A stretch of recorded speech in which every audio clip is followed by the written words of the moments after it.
Hi അസ്സാം വലൈക്കും welcome to needle wave designs. എന്നൊരു ഇൻവിസിബിൾ സിബ് അറ്റാച്ച് ചെയ്യുന്ന ഒരു വീഡിയോ ആയിട്ടാണ് വന്നിട്ടുള്ളത്. ഫ്രോക്കിൽ എങ്ങനെ ഇൻവിസിബിൾ സിബ് അറ്റാച്ച് ചെയ്യാമെന്ന് നോക്കാം. സിബ് അറ്റാച്ച് ചെയ്യുന്ന വീഡിയോ കാണിക്കുമോ എന്ന് ചോദിച്ചിരുന്നു. അപ്പോൾ അവർക്ക് വേണ്ടിയിട്ടും കൂടിയാണ് ഈ വീഡിയോ.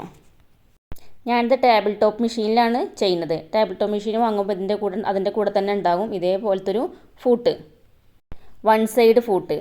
അത് ഇതിൽ നമ്മൾ ആദ്യമുള്ള ഫൂട്ട് മാറ്റിയിട്ട് ഈ ഫൂട്ട് അതിൽ ഫിറ്റ് ചെയ്ത് കൊടുക്കുക. അതിനുശേഷം ഇതേപോലത്തെ സിബായിരിക്കും ഇൻവിസിബിൾ സിബ്. ഈ സിബിൻ്റെ തുറക്കണ വശം ഉണ്ടല്ലോ, ആ വശമല്ല, അതിൻ്റെ മറുവശം, അത് അടിയത്തെ വശം മുകൾക്കാക്കിയിട്ട് തുറന്ന് വെക്കുക. ഇതേപോലെ തുറന്ന് വെച്ചിട്ട് അതിൻ്റെ പൊന്തി നിൽക്കുന്ന ആ പല്ലിൻ്റെ വശം ഉണ്ടല്ലോ, ആ ഭാഗം ഇതേപോലെ പൊന്തി പിടിച്ചിട്ട് നമ്മൾ ഡ്രസ്സിനോട് ചേർത്ത് വെക്കുക. വീഡിയോയിൽ കാണുന്ന പോലെ സിബിൻ്റെ ആ പൊങ്ങിയ വശം ഉണ്ടല്ലോ, അതായത് പല്ല് പൊങ്ങിയ വശം മുകളിൽ വരുന്ന രൂപത്തിൽ വെച്ചിട്ടാണിത് നമ്മൾ സിബ് വെക്കേണ്ടത്. അതിനുശേഷം അതിനോട് ചാരി സ്റ്റിച്ച് ചെയ്ത് വെക്കുക. അപ്പോൾ ആ സിബിൻ്റെ ആ പൊങ്ങിയ വശം ഒന്നിങ്ങനെ കൈയേറ്റൊന്നുകൊണ്ട് അമർത്തി കൊടുത്താൽ അത് ഒന്ന് നിവർന്ന് വരും. ആ ഭാഗത്ത് കൂടെ തൊട്ട് ചാരി വേണം സ്റ്റിച്ച് ചെയ്ത് കൊടുക്കാൻ.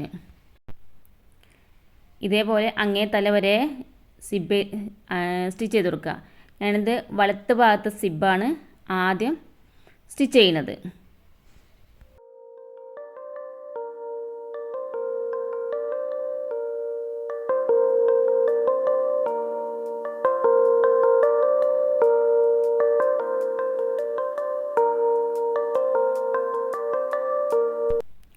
അതിനുശേഷം നമുക്ക് ഇടത്ത് ഭാഗത്ത് സിബ് അറ്റാച്ച് ചെയ്യുക. അതിന് ഈ ഫൂട്ട് ഒന്ന് എടുത്തിട്ട് ഈ മറ്റേ ഭാഗത്തേക്ക് മാറ്റി കൊടുക്കുക. എന്നിട്ട് നേരത്തെ ചെയ്ത പോലെ തന്നെ നമ്മൾ വശം മാറാതിരിക്കാൻ വേണ്ടിയിട്ട് അടിയിൽ നിന്ന് തന്നെ സിബ് ലാസ്റ്റ് എൻഡ് നിർത്തിയിരുന്നല്ലോ, ആ ഭാഗത്ത് നിന്ന് നമ്മൾ ഇതേപോലെ ഇങ്ങനെ കൊണ്ടുവരിക. സിബ് അടച്ചിട്ട് കൊണ്ടുവരുമ്പോൾ നമുക്ക് വശങ്ങൾ മാറിപ്പോവില്ല. അതിനും വേണ്ടിയിട്ടാണ് കേട്ടോ അങ്ങനെ ചെയ്യുന്നത്.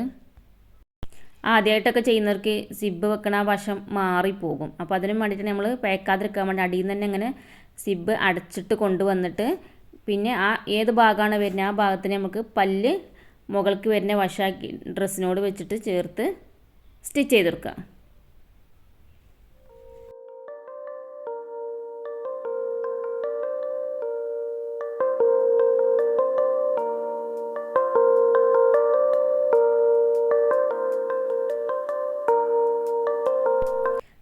ഇതുപോലെ അടിവരെ രണ്ട് സൈഡും സ്റ്റിച്ച് ചെയ്തെടുത്തു.